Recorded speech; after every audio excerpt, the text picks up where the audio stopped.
तो अब क्या एक्सप्लेनेशन देगा भला selection commission, I mean election commission, BJP के लिए उनके साथ मिलकर राज्यसभा की सीट चोरी करने के लिए? जी हां, जिस कोर्ट केस को बहाना बनाकर मध्य प्रदेश से कांग्रेस पार्टी की राज्यसभा कैंडिडेट मीनाक्षी नटराजन जी का नॉमिनेशन कैंसिल किया गया था, वो case, or to be factually correct, complaint has now been returned by a Hyderabad court.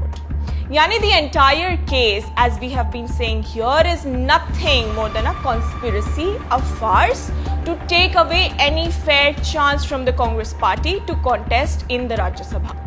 Meenakshi Natarajan ji's nomination was earlier rejected on the grounds that she had allegedly failed to disclose a Hyderabad court case in her election affidavit. While the Congress has time and again mentioned that the complaint did not amount to any disclosable criminal case and it doesn't involve Meenakshi ji anywhere, and so has been proved now. In fact, not just that, this incident say all has become crystal clear. How, in the case of non-BJP candidates, the Selection Commission chooses to see faults which do not even exist in reality, while in the cases of BJP candidates, real faults, even lies are ignored. At this point, the fight is not against any state government. It is much, much bigger now. It is about democracy and the Election Commission's neutrality and fairness, which is clearly diminishing every passing day.